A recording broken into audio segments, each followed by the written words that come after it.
Hey, it's Irreverent Aegis here, and in this video I'm going to walk you through how to get the Ardent Bibliophile achievement, which is the Trifecta, the hard mode, speedrun, and no death, in Black Drake Villa.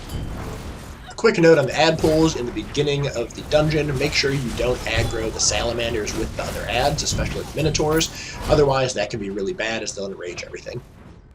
We are going with a 3 DPS strategy here, so we figured we'd have plenty of time to finish the speedrun portion of this and still do all the side bosses and get all the buffs, so that's what we decided to do. If your group doesn't want to do all of the side bosses, at least do the first one, because the buff that you get and the ability to transform is actually very helpful in defeating all of the main bosses that are required for the achievement.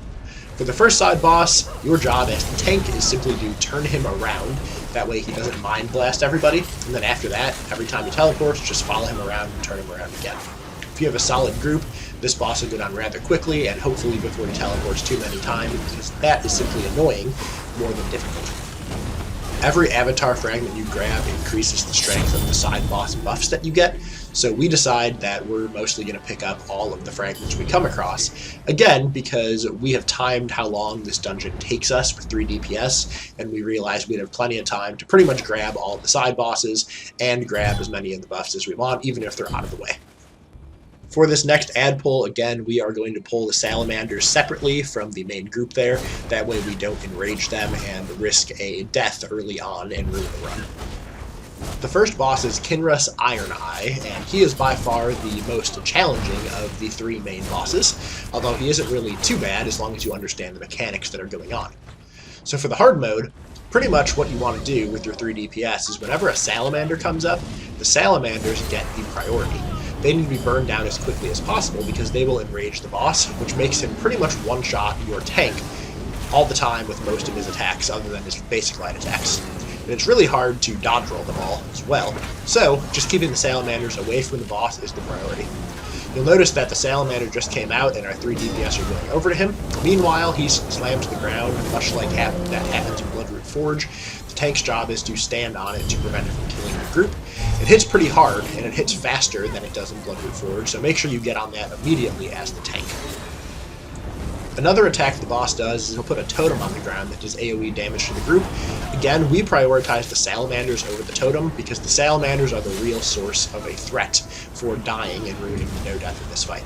We'll see the salamander here actually reached the boss and enraged him, so as the tank I'm going to back really far away because I want to be able to see his attacks from a distance and be able to roll dodge them if needed.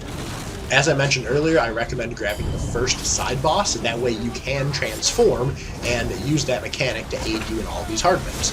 You'll see that at 60% we started our transformation rotation, so we are going to successively transform into those ice dudes and then freeze everything. That way we can minimize the amount of mechanics that we have to deal with and burn down those salamanders as well as the boss very quickly. As the tank, I'm usually going to go last unless something dire happens that calls for it, and mostly this is because the lower the boss gets into execute, the better it is for the DPS to just stay on the boss while I'm transforming. That way they can maximize their execute damage, and I'll be the one that does the last freeze. Don't forget to grab the avatar fragments after you finish the fight, if you didn't grab them during the fight. Fun fact, if you are transformed and pick up the avatar fragments in the transformed state, you will summon little ice scamps to fight alongside of you, and they can actually help during the boss fights.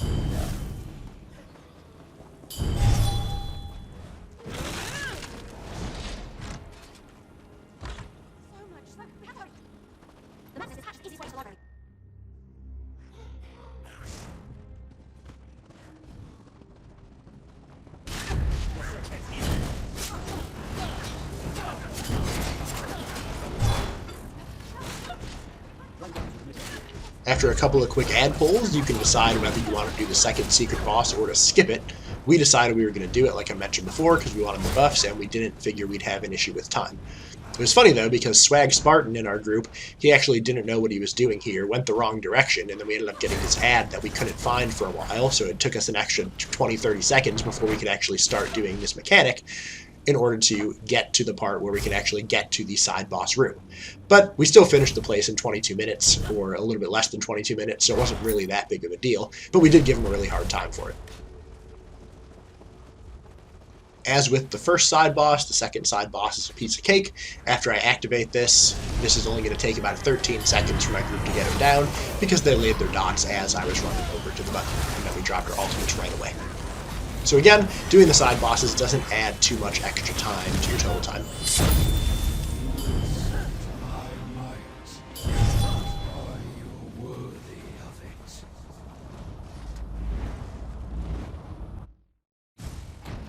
By this point, our transformation cooldown on becoming ice avatars from the first boss is over, so for this ad pull, even though it's entirely unnecessary, we decide to go through our transformation rotation again and successively freeze everything and murder it very quickly.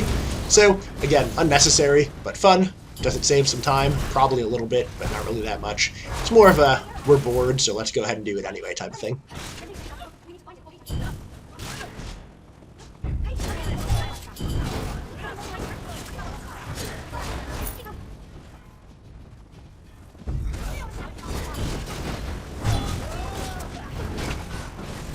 Now you'll see us go through the mechanics to get into the third secret boss room. My side, we have activated the silver statue, so it's easy for us.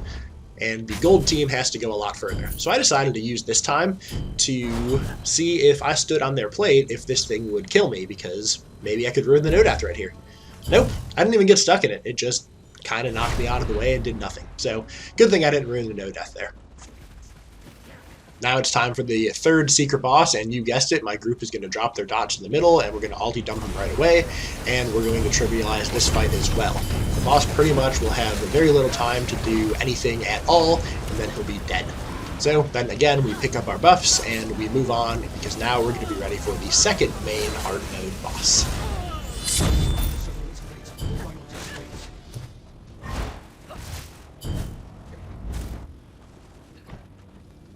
This second hard mode fight is Captain Geminis, and as you watch the fight, I will simply call out some things that you should pay attention to as a group, or some things you should do if you're the tank to help with positioning and keeping your group alive. Throughout the fight, Captain Geminis is going to mark somebody in the group. When they're marked, that means their screen is going to go gray. For everyone else, it means that they're going to have a red and black highlighting over their body. When that happens, that means Captain Geminis is going to do one of two things. Here, you see her teleport across the map and put out a huge AoE. That can be roll dodged by the person or blocked through, but it's important that everyone gets away from the person that's marked. The other thing that it can be is Captain Geminis will mark you, teleport across the room, and then hit you with a bow ultimate repeatedly, and that can be interrupted. At 70%, she's going to go to the center of the room, be invulnerable, and summon an air attro. As the tank, simply grab aggro right away, as the air attro can one-shot team members. We always send somebody to transform into an ice avatar and freeze the air attro, that way it's easier to handle that mechanic. As the tank, it's very important you position the boss along the outer edge of the arena, as she does a conal attack followed by a much bigger, wider conal attack that you're seeing right here. This will one-shot any DPS that it hits, so keeping her along the outside minimizes the chances that somebody's going to get hit by that conal attack. There's a lot going on visually in this fight, so it may be difficult to see the heavy attack from this boss, so make sure you're on the lookout for that and don't bar swap in the middle of it, as it will one-shot you even as the tank. What you're going to see now is the other mark mechanic. The person on the top right side of the screen is marked, you can see the red and black, and Captain Geminis, rather than teleport to him, is going to teleport across the map and begin hitting him with a series of attacks from the bow. I'm going to go interrupt this. There are a couple of other things I want to point out about this fight. First, you see that Captain Geminis keeps throwing traps throughout the map. These can hit pretty hard, and I believe they place a dot on anybody that goes through them, so it's important that all the players simply avoid touching them. The other thing is, periodically throughout the fight, you'll get ads spawn along the outside. Some of them are ranged, and they can be interrupted, and other of them are these beast creatures that will run up to players. We usually send one DPS to go around and kill all of them throughout the fight, and we let the others focus on the boss. You'll see here at 30% that the boss goes back to the center, and we get another air attro. Once we freeze this air attro, we're going to get another air attro, and another person's going to transform and freeze the next air attro. Here's the second air attro, and you'll see pretty much right away we are going to freeze this one as well and be done with this mechanic. After the second air attro goes down at that 30% lock, then Captain Geminis is going to come back, so just again, re-aggro the boss and take her to the outside.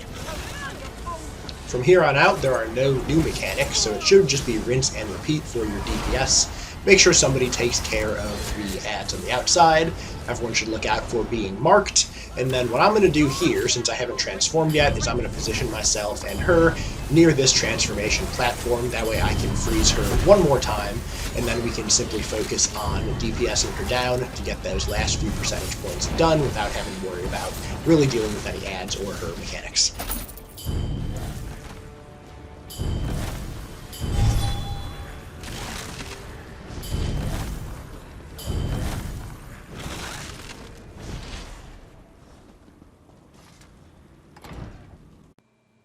Now we just have a series of ad pulls before we get to the final hard mode.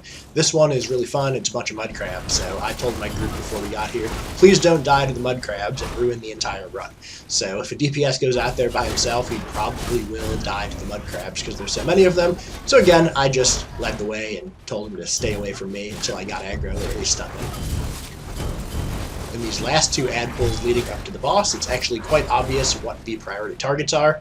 It's either the really giant flame dudes or the small flame dudes. So you really can't mess this up. Just aggro those first, then aggro everything else. And there really shouldn't be any issues for your group taking care of these last couple of ad pulls. The final hard mode here is actually one of the easiest fights in the game for coordinated groups because you can use the freeze strategy, which I highlight in detail in my How to Tank the Hard Mode in Black Drake Villa video that I have on YouTube. What's really funny about this is we were planning this out and we told Swag, again, Swag who messed up earlier, we told him that he was going to be the first transformation as soon as we go through the wall. And all he heard was, wait, I should transform first, and there you see him transforming. So we, again, yelled at him for about 30 straight seconds because he was going to ruin our freeze strategy and ruin the method of doing this really easily. What's really interesting, though, is this really worked out for us because he ended up freezing the boss here early in the first room, and we actually skipped all of the first room mechanics simply by doing that and burned the boss to about 65%. So he went through the wall here without us having to deal with any of the first room mechanics. If you haven't watched my other video with the full explanation, simply what we're going to do is when Pyroturge and Kratos goes through the wall, I, as the tank, am going to run right, the rest of my team is going to go left. There is a transformation pad on the left, that's why they go left, and I'm going to grab the boss right here, and we are going to drop all of our ultimates because when you transform, it actually uses up your ultimate, and then the first person is going to transform and freeze. As soon as the person freezes, the second person transforms, and then we freeze the boss again, and then the third person transforms, and then we wait for the boss to unfreeze, and then we freeze the boss again. We should have 4 of these, but again, Swag messed that up, so we only had 3, so the boss is going to escape and jump across the map, which all that means is we need to jump down, jump back up, and kill the boss. What's really funny here is ESO decided that they were going to lock out 2 of our toons from doing any abilities at all. You can see the 2 people on the left pretty much can't do anything, and Swag gets to redeem himself here by pretty much doing all the last 500,000 DPS by himself. And there you have it. There's the Trifecta for the Ardent Bibliophile title. If you enjoyed this video walkthrough, please hit the like button or leave me a comment below.